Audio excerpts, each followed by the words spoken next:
شرکت الماسرویان پارس شما را به دیدن این قسمت دعوت می‌کند.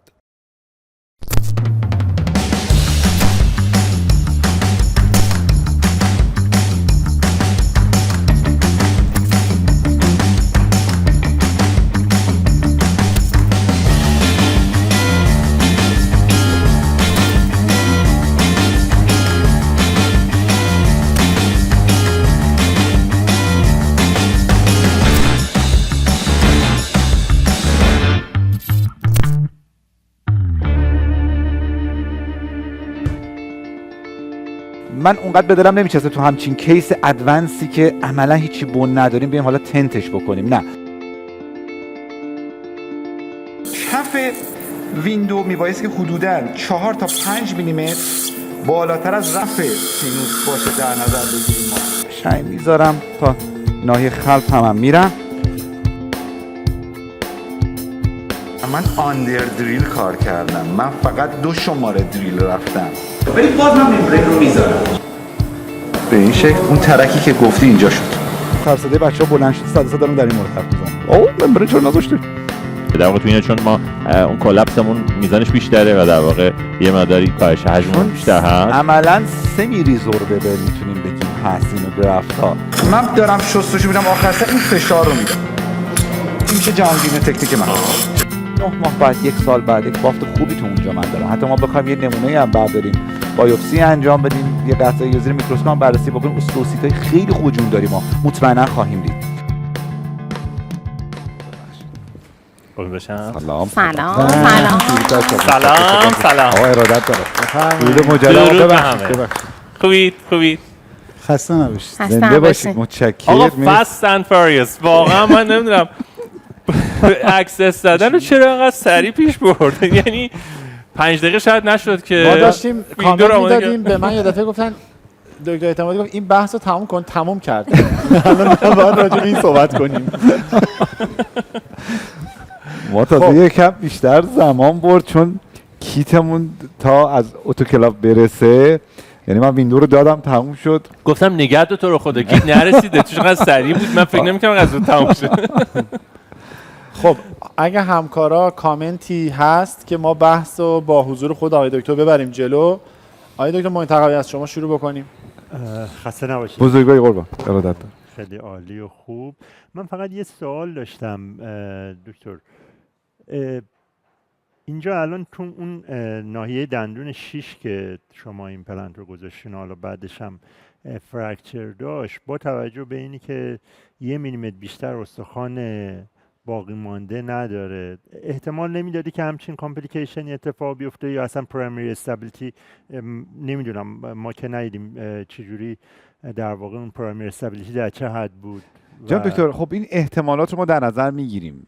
حالا از نظر تکستی و بررسی که انجام شده زیر 3 میلیمتر حقیقتا اگر ارتفاع استخوان باشه، اگر میبینیم میتونیم پرایمری استابیلیتی بگیریم، باید شروع کنیم دریل کردن.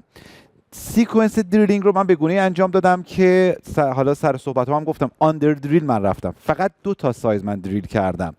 دنتیوم که کار کردیم سیکونس دریلینگشو و کامل آندر دریل بود. چون آندر دریل بود اتفاقا سر عمل دکتر گفت دکتر الان حالا فیکسچر رو می‌خوای بذاری، احتمال فرکچر هم هست داری؟ گفتم مشکلی نیست، فرکچر هم داشته باشیم. چون من آندر دریل کار کردم قاعدتاً ثبات اولیه خواهیم داشت، اما برخی موارد فرکچر به گونه اتفاق میفته که از این حالت گرین استیک هم خارجه، کامل تابل باکال ما همون یه ذره هم جدا میشه و این باعث شد اصلا ثبات اولیه دیگه نداشته باشیم. حالا من چیکار کردم؟ همون اول پیشگیری که کردم، حد تحتانی ویندوم رو من بالاتر گرفتم. اگر من حد تحتانی دیواره تحتانی ویندوم خیلی نزدیک ریچ قرار میدادم، همه چی میرفت. من حد تحتانی ویندوم بالاتر گرفتم چون سر عملم صحبت میکنم با دکتر که جای مانور داشته باشم اگر گرین استیک فرکچری اتفاق افتاد کمی پیشگیری بشه.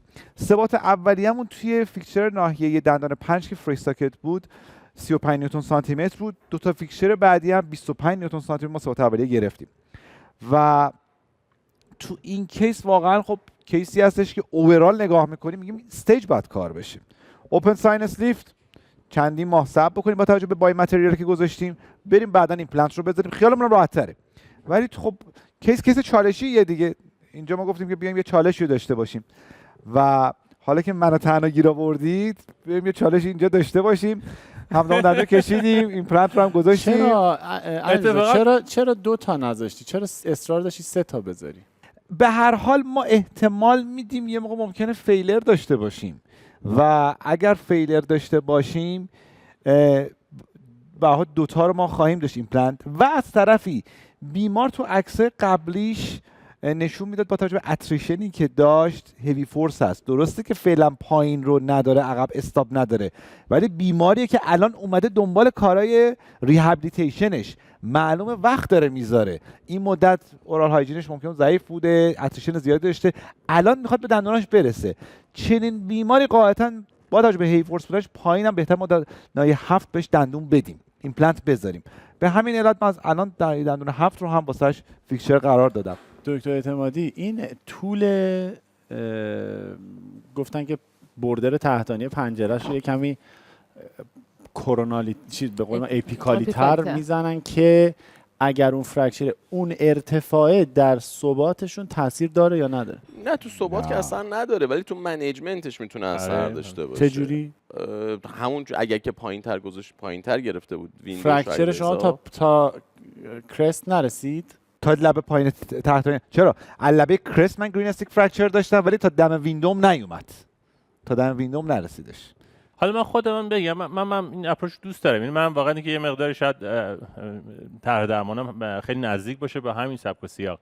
من تنها تفاوت ممکن همون آندرسایزه باشه. میدونید مثلا من وقتی که ویندوم نزدیکه، منم مثلا یه کسی این ممکنه گاهن بگذارم، یعنی زیاد پیش میاد که این کار انجام میدم. خب فرکچر پیش اومده به حال مدیریت میکنیم، ولی تنها تفاوت با اپروچی که علیرضا داشت فقط شاید مثلا رو آندرسایز بود. مثلا چون میدونم که احتمالاً تورک نباید زیاد شه، مثلا تو این نوعی سعیم اینه که دیگه آندرسایزش نکنم، نزدیک باشه که یه مقدار شانس اون مثلا فشار که باعث فرکچر باشه رو کم کنه. ولی من یه سوال حالا بگم، حالا علیرضا جراح فک و صورت، ماها پریودونتیستیم. علیرضا راجع به اون رزیدوال سیست چه برنامه‌ای داشتی یا چرا اصلا حالا باز تو اپروچت متفاوته، تو جراح فک و صورتی اونو چه برنامه‌ای داشتی؟ اولا رادیولوژیست نوشته واسه ما زده رزیدوال سیست، ولی ظاهرش اونقدر به رزیدوال سیست نمیخوره. همین چون ببینید تو کات شماره 4 اوپاسیتی داره. اوپاسیتیش یعنی اطراف دیوارهای خارجی اون، دیوارهای داخلی اون سیست ما اوپاسیتی داریم. خود این کات شماره 5 هم لوسنت واقعی نیست، داخلش انگار یه خبرایی هست، شاید داره یک اوستیفیکیشنی اتفاق میفته اونجا. من خیلی نمیرم به سمت اینکه بگم این رزیدوال سیسته.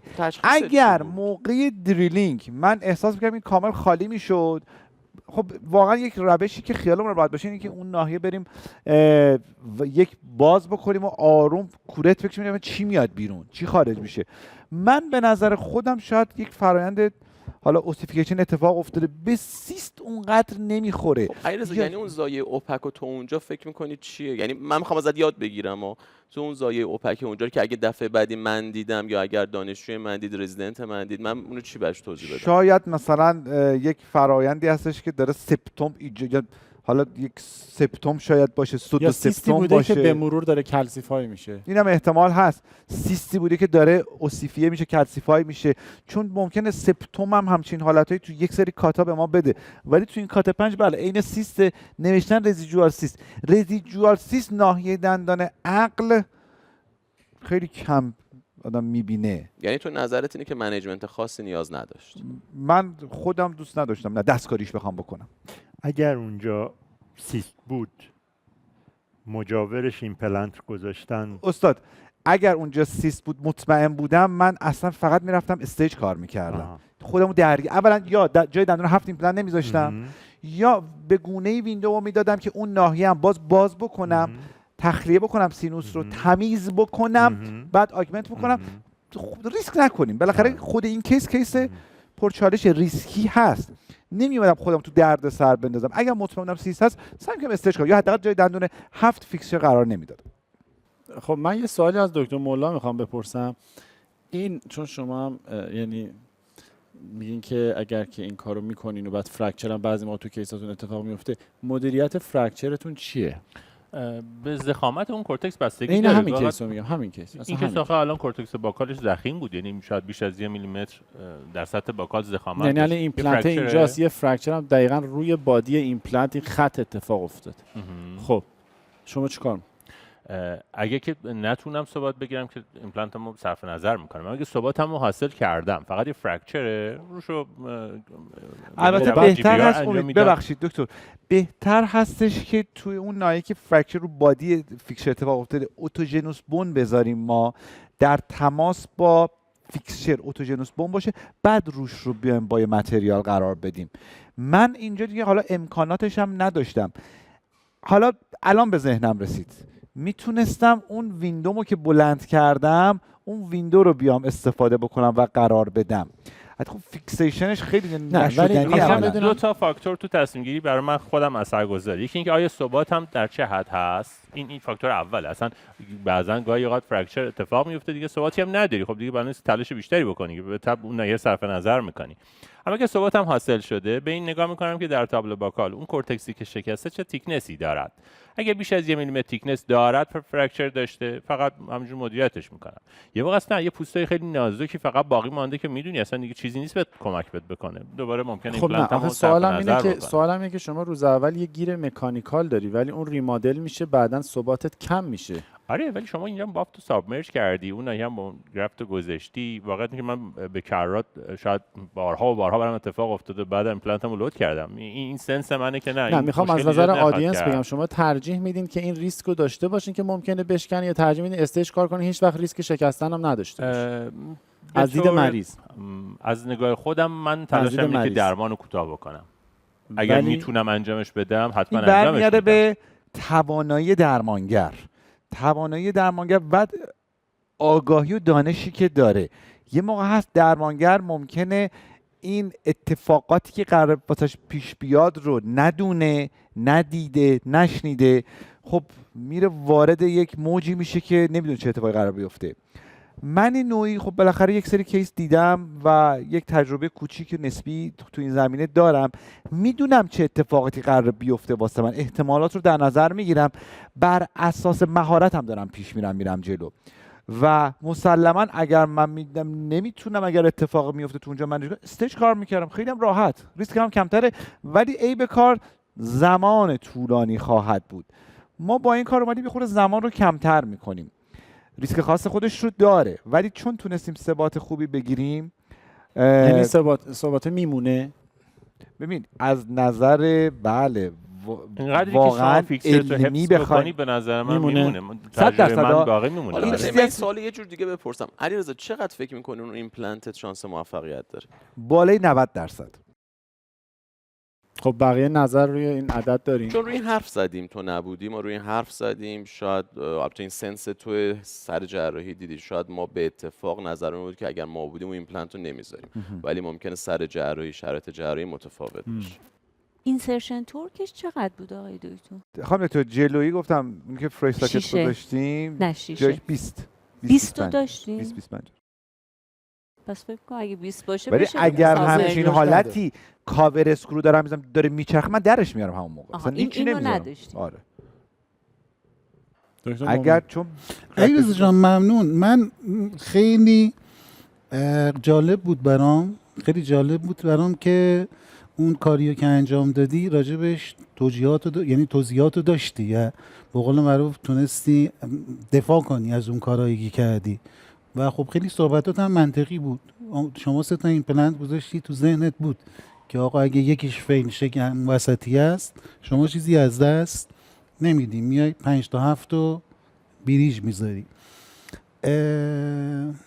صحبت دیگه که خواستم بکنم راجع به ثبات و منیجمنت و اینا. این تجربه رو داشتی توی کیسات؟ حالا چون من خودم داشتم یه جاهایی که اینطوری نازک بوده، ارتفاعمون زیر 3 میلیمتر بوده، تو کیس خودم میگم همچین کیسی رو من داشتم و اونجا دچار فرکچر شده یا اصلا اون تابل باکال رو ما از دست دادیم. ایمپلنت رو گذاشتیم، بعد 2 ماه بعد یا 3 ماه بعد مریض عکس گرفته، دیدیم که این ایمپلنت افتاده تو سینوس. حالا من خودم چیزی که تو ذهنم این بوده اینه که من اون موقعی که ایمپلنت رو گذاشتم پرایمری استابیلیتی خوب بوده، ولی خب خودمون میدونیم دیگه پرایمری استابیلیتی کرو داره. 3 هفته بعد این نیست اصلا. خود حالا به غیر از اون اتفاقاتی که تو سینوس میفته، خود وزن ایمپلنت هم ممکنه باعث شه که ایمپلنت بیفته تو سینوس. میخوام ببینم داشتی همچین موردی و یا اصلا آره. از همکارای دیگه؟ نه حالا کیس ببین، ریفرال اگه به نظر من داشتم، کیس خودم هم فکر میکنم حالا داشتم موردی که البته میدونید چیه، همون زمان جراحی میدونستم این ممکنه حرکتی داشته باشه و کیسی هم بوده که کاور اسکرو که دارم میبندم میبینم اگه یه خورده بچرخونه باز میچرخه ایمپلنت. اینو نباید ریسک کرد. من به تجربه خودم تو این کیسایی که عملا فقط گیرمون داریم ما کورتیکال میگیریم، واقعا اگر میبینیم داره کاور اسکرو میبندیم ایمپلنت داره میچرخه باید درش بیاریم. آقا همین تصویر رو ببینین، من اگه بخوام اون 2.8 رو دیریل کنم تمام استخون از دست میدم. من پالاتاری تر دیریلینگم انجام خب بعد ایمپلنت پالاتاری نمیشه؟ از پالاتار هم میخوره تردام اکسپوز بشه. نه منظورم اون وقت نه خب نه تا جایی که اجازه به ما بده که ما پراستاتیک دریون کار کنیم ترجیحاً. خب حالا شما توصیه‌ات به عنوان اکسپرت چیه؟ ما تا چه حد استخونو به خود من چون خیلی موقع وسواسی میشم که این کارو بکنم. من پیشنهادم این هستش که تو اینجور موارد اولا پالاتاری ما کمی دریل بکنیم، نه به حدی که تجاوز بکنیم به اون فضای داخلی زبان و فضای جونده داخل بین دندان ها و اینکه پروتز دچار مشکل بشه و اصلا پروتز خوبی نتونن به بیمار تحویل بدن، چون ما درسته که دوست داریم توی یک زمان کمتری به نتیجه برسیم. بله. یک زمان کمتری سریعتری بیمار بتونه درمان پروتز تحویل، ولی نه به این قیمت که پروتز بدی به بیمار تحویل داده بشه و اون پیشگیری رو باید انجام داد حتما. من خودم پیشنهاد میگم تا جایی که شما میگی آقا اگه 3 میلیمتر به بالا استخون داشتی طبق ببین خب شما جراحی راست فرق میکنه، ولی من توی سینوس لیفتینگ مثل شما نه دستم اینقدر تنده نه خب اینقدر اکسپریانسشو دارم. شما 3 میلیمتر رو پس میگی اگه دارید این کارو بکنید. بله، چون واقعا ببین اگر یه جا هست میبینیم درسته بعضی موقع میگیم خب یه کیس من تجربه مثلا داشتم 1 میلیمتر بوده باز ایمپلنت گذاشته ثبات گرفته، ولی ریسکه.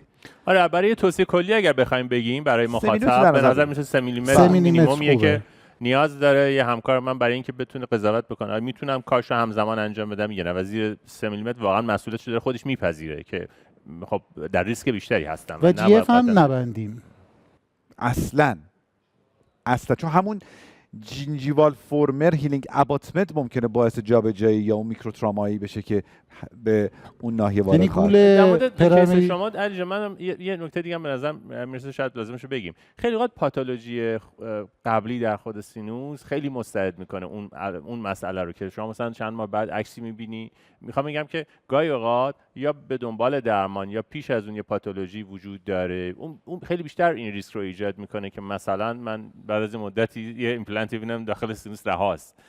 شاید اونو واقعا حالا یه موردی هم باز بگم، من انقدر توی این کیس آمادگی شد داشتم، یعنی به همه چیز فکر کرده بودم، این پلن رو هم در نظر گرفته بودم. اگر من پرفوریشنی داشته هیوج پرفوریشن داشته باشم، یعنی کامل سینوس هم دیگه فضای خارجی ببینم، خب کیس سخته دیگه، یا من بیا چند تا ممبرین بذارم یه سقف دام شیپ ایجاد بکنم با متریال بذارم، یا اصلا پستپون بکنیم عملو دیگه 6 ماه صبر بافت اسکار 2-3 ماه دیگه اصلا دیگه هیوج پرفوریشن دیگه میبندیم 6 ماه صبر میکنیم به بافت اسکار تشکیل بعداً دوباره انجام میدیم. من آمادگی اینو داشتم که اگر هیچ پرفوریشن داشته باشم بتونم با مثلا 2 تا ممبرین 3 تا ممبرین خوب یک حالت سقف دام شیپ ایجاد بکنم و آگمنتیشن رو انجام بدم، ولی ایمپلنت رو دیگه نذارم به اندازه کافی دیگه تروما بیمار وارد نکنیم، ریسک کارمون اینقدر زیاد نکنیم. اون حالت من استیج کار میکردم حتما.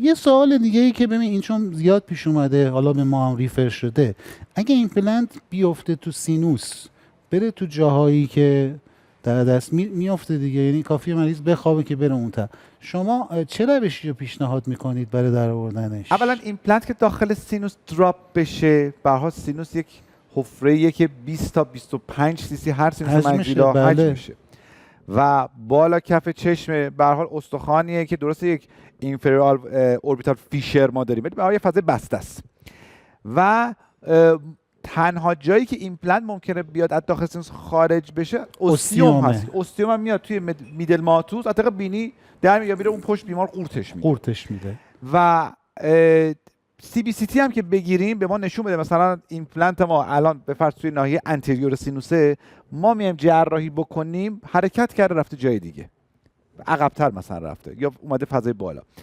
اکثر موارد رو ما میایم راحت یک ویندو باز میکنیم مثل همون، یا از هم طریق ویندویی که برای سینوسیف باز شده، یا نه اصلا اومدن فری ساکت بذارن. یعنی اندوسکوپی میکنید اون تو رو؟ نه اکثرا به صورت کالدلوکت یه ویندو عادی باز میکنیم، بین سینوسیف به سینوس دستی پیدا میکنیم، آروم شروع میکنیم گشتن. اما مواردی هم هستش که ایمپلنت حرکت میکنه میره به اوستیوم گیر میکنه. اینو دیگه باید از طریق بینی درش بیاریم. با اندوسکوپ راحت میشه، ولی بیمار ترجیحاً زیر یا سدیشن یا بیهوشی آروم با اندوسکوپ قشنگ میریم اوستیوم میبینیم. من پارسال دقیقاً روز تولدم بود یه همچین کیسی، هیچ وقت یادم نمیره که داشتم از طریق بینی من اقدام کردم که درش بیارم.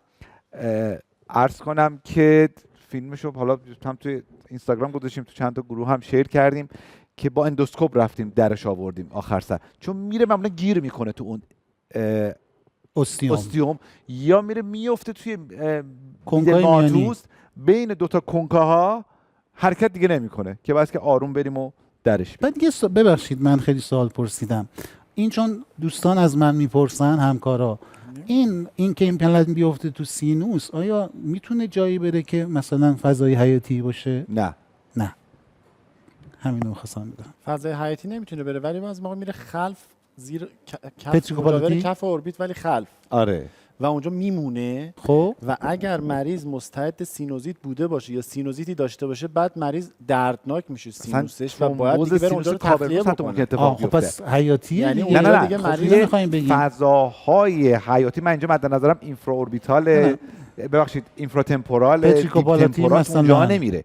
در داخل سینوس ممکنه خلف و بالا بره، همونجور که امید گفت اینفکشنی اتفاق بیفته بریم اصلا وارد آخه امید جان این نظر رو من دیدم، به خصوص توی همکارای عزیز زنان که میگن مثلا کسایی بهشون گفتن که حالا اونو ولش کن، اون که تو سینوس هست و خب عکساش هم ما دیدیم هست، ولی که اگر که ایمپلنت جدید گذاشتن 10 تا مریض اصلا ممکنه ایمپلنت سر جاش یه اینکپسوله بشه دیگه تکون هم نخوره، ولی یه نفرم سینوزیت شدید میگیره. آخه تو اون فضای خالی چجوری اینکپسولیت بشه؟ این کپسولش این که بچسبه یه دیواره‌ای. نه کپسولیتد هم نه، بافت صرف مخاط سینوسش تیکنینگ داره، مکوسی تشکیل میشه، سنگین میشه تو یه جایی. من توصیه‌ام اینه که آقا همچین اتفاقی افتاد ریفرش کنیم برای خارج کردن. حتی یک ریشه کوچیک دندون 6 7 کشیدن، ریشه پالاتال افتاده تو سینوس. بله. بعد خب همکار به من میگه که دکتر من 2 تا ژل فوم گذاشتم، سوچور فیگوریت هم زدم، الان مریض اومده نه اورال آنترال فیستول داره، هیچ مشکلی نداره، فقط یه ریشه تو سینوسش هستش، فالو کنم دیگه، اگه مشکلی داشت اقدام بکنیم. واسه میگم نه 100% در as soon as possible این ریشه بهتر خارج نذاریم. ممنون، چون این مورد زیاد پیش میاد. من فقط شما بیشتر کیساشو دیدید، ولی من خیلی محدود میدونم اگر ایمپلنت بره توی اوستیوم، به خاطر اینکه اون آنسینیت پروسس خیلی باریکه. بله. یعنی ایمپلنت نمیتونه مثلا یه قطر سونیکال بره تو آنسینیت پروسس که بره بیفته توی بینی دیگه، مگر اینکه مثال یکی که سوراخ دماغش گشاده یا ایمپلنتش نازک باشه. معمولا اونجا خیلی موقع پیش میاد بیشتر گیر میکنه، چون مسدود میکنه مریض سینوزیت میگیره، به خاطر اونه که میاد پیش شما، بعد شما عکس میگیری میبینی. جالب من بود امید این کیس که تو ما عکس گرفتیم دیدیم بله ایمپلنت تو سینوسه، اومده بودن جای دندون 6 یا 7 بالا فری ساکت ایمپلنت بزنن که دراپ شد تو سینوس، عکس گرفتیم ایمپلنت تو سینوس. اتاق عمل بردیم زیر بیهوشی، یک پنجره باز کردم، شروع کردم آروم ساکشن کردن، شستشو می‌کردم، خدای پیدا نمیشه، یه رو نیم ساعت من دارم میگردم نیست، اندوسکوپو بیارید، شروع کردم داخل با اندوسکوپ داخل سینوس نیست، داخل مگه میشه، تو عکس نشون میده هست، انقدر گشتم رفتم اوستیوم، داخل اوستیوم اومدم داخل بینی دیگه رسیدم، دیدم اون تو افتاده گیر کرده، یعنی از اوستیوم رد شده بود. اینش خیلی جالب، یه محدودتره ولی این اتفاق، اونم تو روز تولد. ممنون، توضیحات خیلی خوب بود، مرسی. من یه سوال فاینال میخوام بپرسم، اونم سال در... زیاد پرسید و میداری. نه، دیگه این یادم اون خیلی رفت. بحثش پیش میاد. آره. اونم اینه که اینجا ایمپلنتو که حالا قرار داده شد، تو من همین کات گذاشتم اونجایی که ایمپلنت قرار داده شد و حالا فرکچر یا هر چیزی، اونجا شما متریال گذاشتید. این حالا یه فرکچری تو استخوان کورتیکاله. استخوان کورتیکال هم که هیچ سورس خونرسانی نداره. اون تو هم که سینوسه. یه ایمپلنت هم که اون وسطه. میخواین کانسرن خونرسانی باز به اون گرفته چی اونجا؟ اونقدر نگران نباش امید. یعنی درسته از نظر کتابی علمی این کانسرن هست، بله استخوان کورتیکاله، ولی به هر حال استخوان کورتیکال مگزیلاه، استخوان کورتیکال خلف مگزیلاه، استخوان کورتیکال زیر اون میدل سوپریور آلوئولار هستش. برای همین به هر حال خونرسانی حتی آرتریول ونول داریم اونجا. دلنگرانی اونقدر به نظر نداریم. چرا؟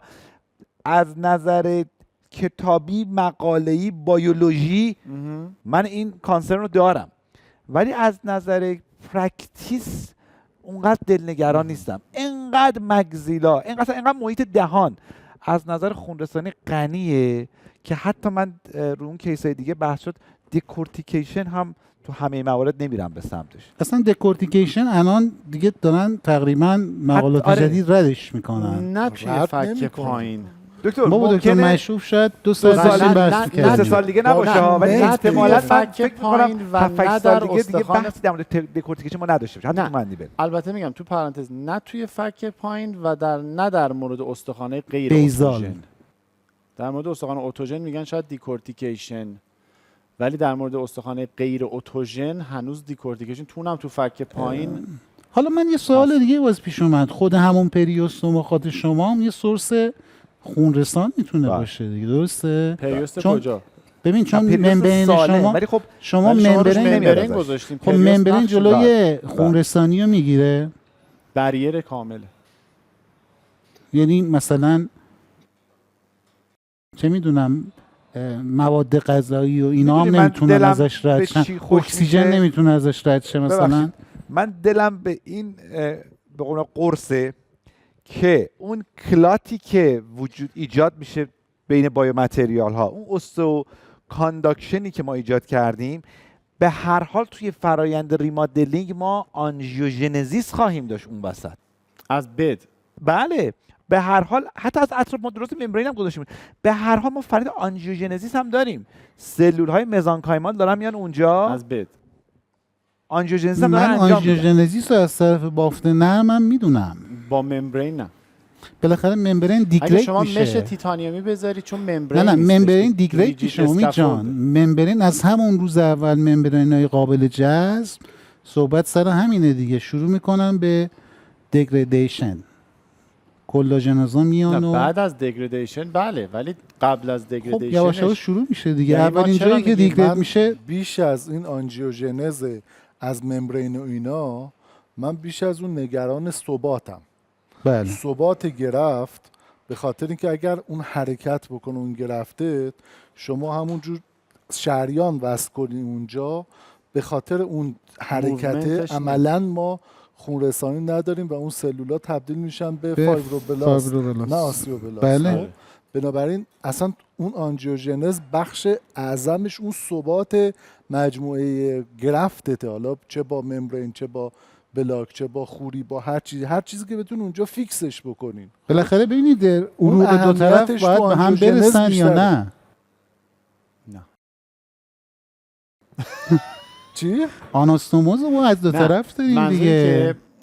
دارم کیس جی بی آر رو میگم، این کیس رو نمیگم، ولی کیس جی بی آر کلاژن میتونه محدود ترش کنه ولی در طی زمان نمیتونه جلوشو بگیره. بلاکش که نمیکنه. نظر من اینه. نه بلاک نه، شما 2 ماه اول کریتیکال تایمتونه که اون متریال شما از طریق عروق خونی بد بیاد پایدار شه، استابیلیتی فرمش رو پیدا بکنه. برای همینه که میگن ممبرین حداقل باید 2 ماه بقا داشته باشه. حالا بعدش تحلیل رفت مهم نیست. من نقش ممبرین رو بیشتر تو ثبات میبینم، تو ثبات سل اوکلوزیون سل اوکلوزیونس. خب اون سل اوکلوزیونس یعنی کیا؟ در وهله اول فیبروبلاست و اپیتلیوم و هر سلول دیگه ای که از بیرون میخواد بیاد، یعنی همه چی کانتین بمونه، تو اتفاقا بیفته. بعد 2 ماه دیگه مهم نیست، چون وقتی فرم یعنی شما اولیه نفوذ گلبول قرمز و لختر اون تو نداری، لخته تشکیل نمیشه، لایه فیبرین روی کلاژن نمیذاره، ممبرین نمیذاره اون برون. ما نه، تا رو ممبرین خود- رو بخوایم بذاریم اون از فیکسمون رو طریق خون بکنیم. اون زیر اتفاق میفته. بله. لخته بلاد کلات از طریق بد هست، ولی شما وقتی ممبرین تو گذاشتی از طریق پریوست هیچ چیزی نه از اطراف و از بد اطراف یعنی داریم زیر می‌گیم. دیگه. بله. چون دور تا دور تگ بزنی دیگه جایی برای اطراف نمیمونه. حالا یه نکته ای، ممبرین های کلاژنی مگه چند وقت قرار بمونن؟ مینیمم 2 ماه بمونه کفایت. نه نه، نمیمونه، 2 4 ماه هفته. نمیمونه. نمیمونه 2 ماه. کلاژن 4 امید هفته، کراسلینک 6 هفته. همون 6 هفته دقیقاً. تازه بله. کراس لینکش. ماکسیموم ببین شما شش واقعا هفته. میخوای 4 دیگه، هفته. شما میخوای یه کلاژن قسمتی 4 هفته، بشه کراسلینک یه 6 هفته. کل، ماکسیموم. آره یه ماکسیموم. کل ووون. توی این مطالعات هیستولوژیک ووون 3 هفته تشکیل شده دیگه، پس کافیه. بسیار خوب. نه اینی که میگین البته ایشون کمپانیا- عادل فردوسی کمپانیا- پوره. نه. الان برمیگردیم میگه که من میتونم قانع نشم دیگه. عادل فردوسی پور جمع ما هستن، انشالله خود عادل از واقعا نظر برگرده و واقعا جاش خالیه. هیستولوژیک ما 8 هفته رو داریم. به بله خاطر اینکه تو نان رزوربل رینفورس هم میگن که چون احتمال اکسپوژر هست، اگه کوچکترین سایه‌ای هم دیدین توی 8 هفته در بیارین، ولی داربست زیر سفته، فلپتون رو ببندین، 7 ماه که گذشت ایمپلنتتون رو بیاین توش بذارین. خب ولی میگن به خاطر اینکه میگن اکسپوژر زیر 4 هفته خطرناکه، یعنی شما نمیتونید بازش بکنید بگین به به خوبه بمون. چرا؟ چون 4 هفته زمان کمیه برای اون زیر. به همین دلیله که ممبرین قابل جذب، حالا کمپانیای قدر مثل گایسلیش و اینا، یا حالا کمپانیای بعدی توی بروشور اونا حتی عدد 3 ماه هم آوردن، ولی نه، لیتریچر من میگه ما صحبتم 2 ماه اینه که هم اکسپوز راضییم. نشه، پریکاردیوم. اینسیژن لاین اوپنینگ نداشته باشید، اکسپوژر.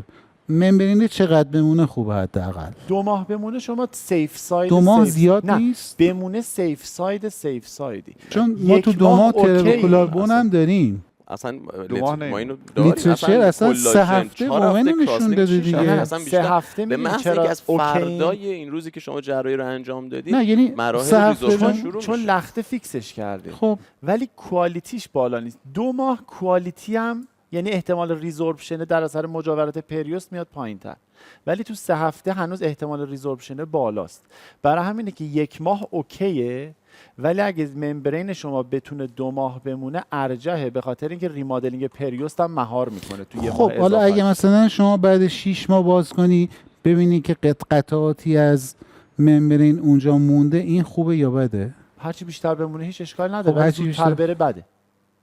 یعنی هرچی زیادش اوکیه و چون قابل مواردی جذب. خود منم دیدم و اردوان درسته که میگیم 4 هفته ماکسیمومه، ولی کیس من داشتم، من همیشه روی بلاکام 1 یا 2 لایه ممبرین کلاژنی میذارم، 5 ماه بعد میایم باز میکنیم میبینم هنوز ممبرین جنسش مهمه. ببین تو خود اوربن تکنیک ساسج تکنیک، خود اوربن میگه باید نیتیو کلاژن استفاده بکنین برای اینکه زود جذب بشه. آره. کراس لینک نذارین. من احساسم این بود که شما یه چیز شبیه درم گذاشتین. خب ببین وقتی که نیتیو کلاژن دارین اکثر اینا هم پرکه، خب یعنی خودش بدونه که کراس لینک شده باشه تا یه حدود زیادی اونجا هم ثبات داره، هم زمان جذبش کمتره. وقتی که درم میذارین میش معتقده که این اصلا جذب نمیشه، این میره جزو تیکنس بافت میشه و تیکنس بافت رو میبره بالا. یعنی اینکه باز بکنین شما بقایای ممبرین رو ببینین، من دیدم شما دیدین، احتمالا همه دیدیم، بیشتر تو مواقعی که شما از یک ماده خیلی کراس لینکی مثل الودرم یا مثل درم های مختلفی که تو همه مارکت هست استفاده کردیم و اون خیلی روتینه، فکر کنم همه دیدیم. نه این خوبه یا بده؟ بستگی داره دیگه. برای ساسج من ترجیحم اینه که از مثلا همچین ماده استفاده نکنم، اما خب یه جایی واقعا ضخامت رو ببره بالا، مثلا FGG بعدم هم راحت تر. خب الان مثلا همینه دیگه. ببینید شما وقتی استخونتون داره مچور میشه، معدنی میشه، شما نمیتونی بیای نقش پریوست رو انکار کنی. پریوست هست دکتر، از بینش خب اگه قرار باشه شما ممبرین همونطوریش بقایاشو میبینی. بالاخره پریوس از یه جایی باید خونرسانی و وجود اون پایدار منطقه هست و شروع بناس کنه. نقش ایفا بکنه. اینو پریوس قبول نداری؟ دیگه بعد هم پریوس در نهایت به اون بونزیر میچسبه. خب ما فقط میخوایم تو اون ریمادلینگ ریت 2 ماه اولمون ریمادلینگ از سمت پریوس با ممبرین مهار بشه که اینور بد سلولای خون رسانی کنندش فرصت داشته باشه اینجا شکلگیری اتفاق الان بیفته. صحبت من و شما یکیه، فقط من و اردوان میگیم آقا 2 ماه لازم نیست بمونه. دیگه رفتیم از کیس ساینسیف رفتیم تو بیسیک آره ساینس دقیقاً. جی بی آر. خب دیگه آخه بود، آخه ماستا و علیرضا قیمه رو جی بی قاطی آر داشت. کردیم. حالا علی میگه حالا نه، خوبه یا بده؟ کیس بعدی ادامه صحبت می‌دیم. دکتر نیمه تمامون، چون شما می‌خواستی راجع به فیکسیشن متریال و اینا صحبت کنی. من میگم نظری داشتی؟ نه ثبات. اشکال نه، این بحثمون رو توی سرجری بعدیمون اینو ما تایم اینو داریم تایم. اینو بیشتر باز کنیم چون ممکنه بس. برای کسایی هم که دارن برنامه رو میبینن جذاب باشه. من اینجا دوست دارم با اجازه شما این سشنمون رو خواهش می‌کنم حتما. شکرم. اتمام بدیم. امیدوارم که استفاده کرده باشین. از ایشالا مرسی، خیلی متشکرم. بحث خیلی خوب و گرایی عالی. بود. تا ایشالله توی سشن بعدی با یه جراحی جذاب دیگه دیسکاشن‌های داغ‌تر با شما همراه. درود به شما. ممنون. همراهان عزیز برنامه آپسکیل، خیلی متشکرم از همراهیتون. امیدوارم که این برنامه مفت فایده بوده باشه. سانسیفت های بعدیتون رو در مطب خودتون بتونید با یه دید بهتر و با یه تصمیم گیری باز مناسب‌تر بتونید به انجام برسونید. ممنون از همراهیتون. ممنونیم که برنامه رو با دوستان به اشتراک میگذارید. درود و خدا نگهدار. متشکرم. ممنون. خیلی ممنون. خسته نباشی. خسته علیرضا. نباشی. نکته اول اینکه من علیرضا جهانگیرنیا تو این کیس برخلاف کیس قبلی خودم همزمان ایمپلنت رو نمیذارم به خاطر دلنگرانیم از اون. من البته مخالفم. نظرم حالا تضاد با نظر آقای دکتر هست. اولا چرا آخه شما همش نایلون استفاده میکنید؟ ما عاشق نایلونیم.